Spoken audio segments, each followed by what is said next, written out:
In this short video, I'm going to show you how to make a doll just like this. These are the tools you'll need and the supplies. So let's get to it. A piece of wood, 3/4 by 3/4 works great for this, although any kind of wood would work. You can see 3/4 by 3/4, 1 by 2, a stick would work. There's the doll. I'm going to make the neck. Here is our neck. And it's really arbitrary. You can make the head whatever size you want. This is a great project to make with little kids and have them decide the body proportions. You're going to make a dot for the arms, and then we'll make a dot for the legs, and then we'll decide where to cut off the piece of wood. That looks pretty good. And I just eyeball it. You can do it whatever size you want. I'm going to use a C-clamp to hold this onto a work surface. In this case, I'm using a workbench. And you see I have it on the bench. I'm putting a clamping block on top. I'm using a 4-inch C-clamp to hold it in place. I want to make sure it's nice and secure. Now I can use a rat tail file. That's a 1/4-inch rat tail file. If you're going to go buy one, make sure you buy a handle to go with it. And I'm just making the neck. And the depth is really whatever you want. I find that deeper looks better. Although too deep, you end up cutting off the head. So that's kind of tricky with it. There you have it. And I'm just going to keep on working on that for a while here. Now I'm going to turn it over to do the other side. There we go. You can see the other side of it. Same deal. Just working on it like that, making it get around as possible. There we are. Yeah.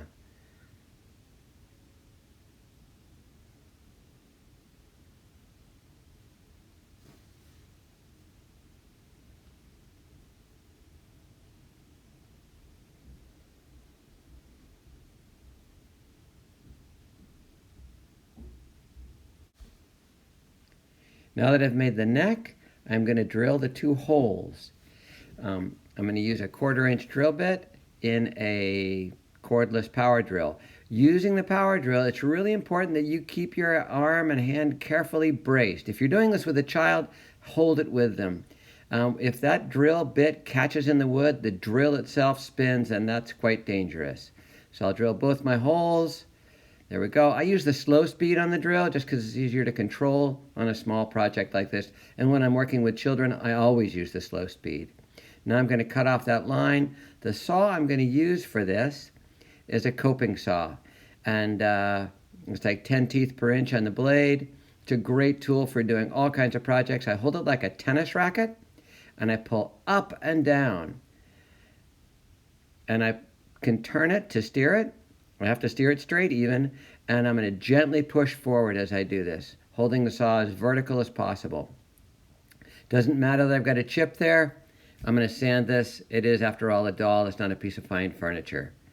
Then I'm going to use a sanding block. It's just a 1/4 sheet of medium grit sandpaper, like 100 grit, that I have stapled onto a piece of 1x4.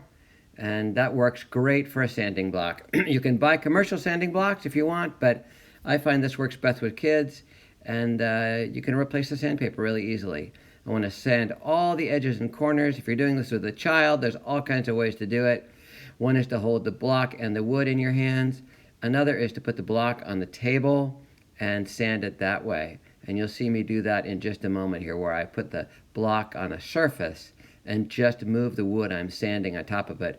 It's a really great way to do it with a small piece of wood like this. There we go. See? Now I can do that way, and I can just hold it this way. If it's a small child you're working with that wants to do this works best for them. They can hold the smaller piece, and much easier to manipulate. And it's pretty much rubbing it all off, making it all nice and round.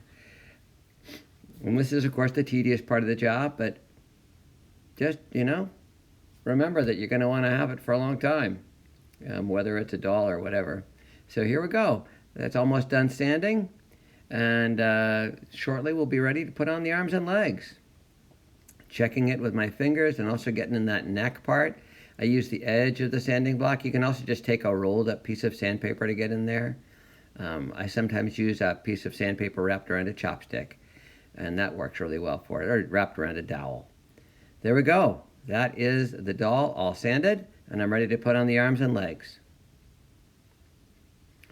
Okay, I'm going to start by putting the 1/4-inch Venetian blind cord into the hole. This is the hardest part, actually, is getting that rope to go into the hole. I find pushing and twisting is the best method. Once I've got it in the hole, I am going to make the hand. And I do that by making an overhand knot and putting the end through like that. There's my hand. For the shoulder, I'm going to do the same. An overhand knot.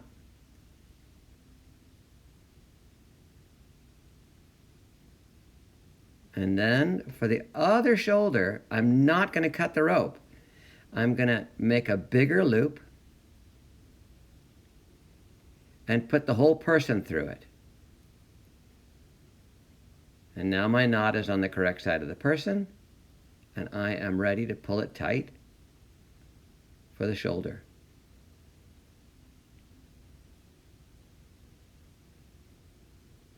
And then I can do the other hand the same way. I make a big loop, and I put the person through it. There you have it. The other hand, and you just want to make sure the arms are the same length, if that's desirable. Some kids like the arms to be different lengths and the legs to be different lengths. You get some pretty funny looking people. It's really cool. A lot of diversity out there. So now I'm going to use scissors and just cut off that extra bit of rope and do exactly the same operation with the legs. Poke it into the hole. Again, that's the hard part, getting it into the hole. And then pull it through and make the foot and the hip. And you'll see me do that right here with just the overhand knots. Foot. And we'll do the hip. I like to make the legs a bit longer than the arms. There we go. And pull it through. I find that kids have a real hard time with this, but if you make a whole bunch of dolls, they get really good at it. It just takes practice, especially the second part, making the big loop and putting the doll through it. That is the hard part, remembering that you can put the doll all the way through the loop too. Now I'll pull that hip too, just like I did for the shoulder up above, and we'll do the other foot, same way. Make the loop, put the doll through it, and pull it tight again. Want to make my legs the same length. And there we have it, almost all done. Okay, pull it tight. You can kind of pull the knot one way or the other when you tighten it up. And then I'll cut it off with a pair of scissors. And the doll is all done. I'm trimming off those extra bits too. That helps out, doesn't it? There you go. There's the doll. There is one more step to do with the doll, and I'm about to do it. You'll see him resting nicely there. Oh, well, he fell over backwards. He's a bit tired after all that work.